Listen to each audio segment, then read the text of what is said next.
भागाची आज भेटी दिलेल्या आहेत. काय नेमकं आढळून आलं तुम्हाला या भेटीला? हे बघा, संबंध महाराष्ट्रामध्ये मराठवाड्यात विशेष करून बीड जिल्ह्यात अतोनात नुकसान झालेलं आहे. अतिवृष्टी झाली, एकदा नाही दोनदा नाही, तीन तीन चार चार वेळेस जिल्ह्यात अतिवृष्टी झाली. जिल्ह्यातलं असलं एकही मंडळ राहिलं नाही की ज्या मंडळामध्ये अतिवृष्टी झाली नाही. म्हणजे अतिवृष्टीचे निकष काय होते? पहिले तर 65 mm पेक्षा जास्त पाऊस झाला पाहिजे. असं कुठलंही मंडळ शिल्लक नाही की 65 mm पेक्षा आलटून पालटून कधी आज झाला असेल, कधी परवा झाला असेल किंवा म्हणजे कधी 4 दिवसानं झाला असेल. अशा पद्धतीनं 65 mm पेक्षा जास्त पाऊस झालेले बीड जिल्ह्यातील सर्व मंडळ आहेत. त्याच्यापेक्षाही सर्वात वाईट परिस्थिती, सर्वात जास्त पर्जन्यमान कुठं झालं तर शिरूर तालुक्यामध्ये झालं. शिरूर तालुक्यामधून सिंदफणा नदी जाते, परत इकडं मांजरा आहे, तिकडून गोदावरी ही जी इथपर्यंत येते. ह्या तिन्ही नद्या मोठ्या बीड जिल्ह्यातल्या नद्या आहेत. त्या प्रचंड नुकसान तिकडून झालं. इथं परळी तालुक्यात सुद्धा शिरसाळा या भागामध्ये असेल, परळी तालुक्यात बऱ्याच भागामध्ये अतिवृष्टी झाली. म्हणजे अतिवृष्टीचं 65% नाही, त्याच्यापेक्षाही जास्त ढगफुटीसारखं सरदृश्य परिस्थिती झाली. त्याच्यामुळे अतोनात नुकसान झालं आहे. आज इथल्या सुपीक जमिनी आहेत. आज मी सर्व शेतकऱ्यांना एकच आव्हान करणार आहे की तुम्हाला तुमच्या पिकाचे सरसगड वगैरे ही जी तुमच्या डोक्यात ती काढून टाकलं पाहिजे. आज शेतकऱ्यांनी, माझ्या शेतकरी बांधवाला मी सर्वांना आव्हान करू इच्छितो, सर्व शेतकऱ्यांना सरसगट पंचनामे झालेत असं गृहीत धरून सरसगट मदत द्यायचं शासनाने कबूल केलेलं आहे. त्याच्यामुळं आता त्याच्यावरला विषय संपला. कारण जर जेवढ्या मंडळ आहेत तेवढ्या मंडळामध्ये अतिवृष्टी झाली याचा अर्थ सरसगट मदत लागू झाली.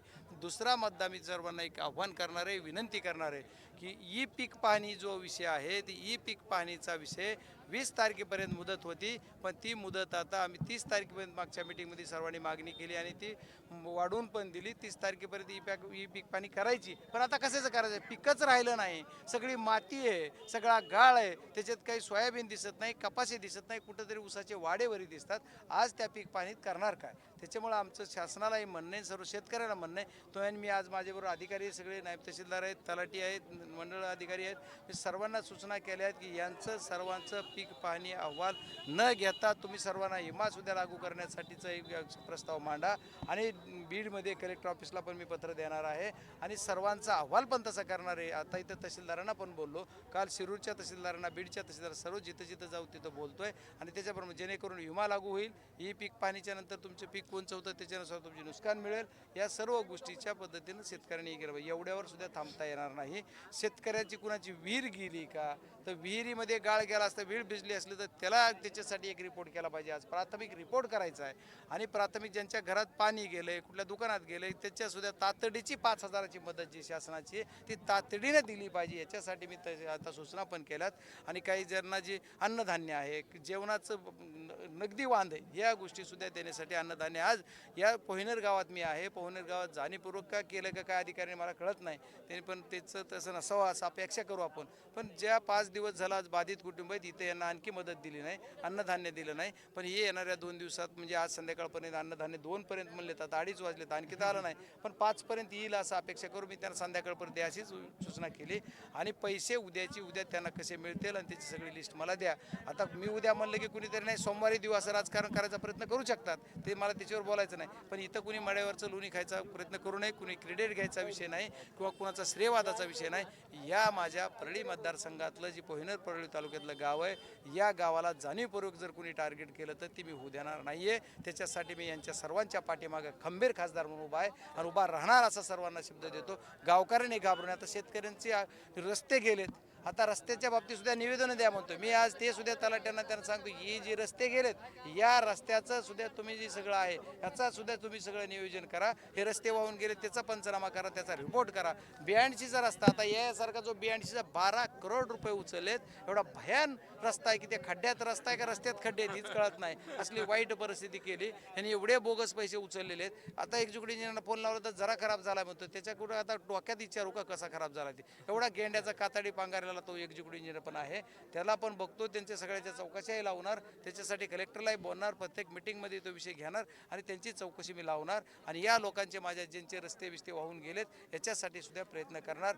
एवढंच नाही तर या गावामध्ये भुई गल्ली असेल, धनगर गल्ली असेल, बौद्ध समाज असेल, असेल, मुस्लिम समाज असेल किंवा जे बी काही घरं बाधित आहेत किंवा ज्यांना पुराचा धोका परमनंट आहे या सर्व लोकांच्या बाबतीत पण एक निर्णय इथं यांचं जे पुरानं बाधित होतात लोक यांच्यासाठी परमनंट पुनर्वसन करून दिलं पाहिजे. याच्यासाठी मी कलेक्टर थ्रू मुख्यमंत्र्यांना माझ्या केंद्रात मी प्रस्ताव नेणार आणि त्याच्या आधारावर मी ही मंजूर करून घ्यायचा प्रयत्न करणार.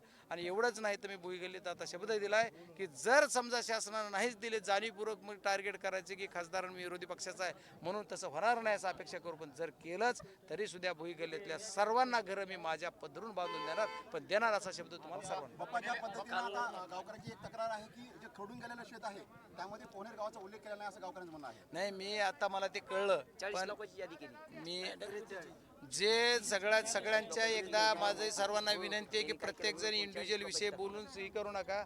जिथं जिथं झालं तर या पोरनेर गावाला जर न्याय नाही मिळाला तर बजरंग सोनवणे जबाबदार. मी इथंच आहे, बीड जिल्ह्याच्या बाहेर नाही. काय बी होऊ द्या, तुम्हाला काय कालपर्यंत केलं मला माहीत नाही, पण आजच्या विषयी मी तुम्हाला शब्द देतो की पोहनेरचा माझा एकही बाधित कुटुंब, एकही शेतकरी मिळकती वाचून किंवा त्यांना मदती वाचून वंचित राहणार नाही. ज्या पद्धतीने खरडून गेलेली जमीन असू, ज्याची जमीन कापून गेलेली असू, ज्याची जमीनच राहिली नसू, ज्याची विहीर भरलेली असू, अशा सर्वांना न्याय देणार आणि त्यांना पैसे मिळवून देणार. बाप्पा, एकंदरीत आम्ही 3 दिवसापासून रिपोर्टिंग करतोय. इथं पाहायला गेलं तर चौथी वेळ ही या गावामध्ये पाणी शिरण्याची, परंतु अद्यापपर्यंत प्रशासनाची कुठलीही मदत दिली नाही. 24 तासामध्ये मदत मिळायला पाहिजे असं असताना देखील अद्यापर्यंत कुठलीही मदत दिली नाही. हो, मी आता त्या संदर्भातच मी आता बोललो की जी 5,000 रुपये तरी 24 तासाच्या आत मदत आणि अन्नधान्य ही द्यायला पाहिजे, यांनी दिलं नाही तरी त्याच्यावर मी त्यांना आता सूचना केल्यात. आता आपण बघूयात उद्या संध्याकाळपर्यंत काय होते. उद्या संध्याकाळपर्यंत नाही झालं तर यांच्यावर काय नियमाप्रमाणे कारवाई ती करायसाठी प्रस्तावित करायला मी कलेक्टरला बोलेन.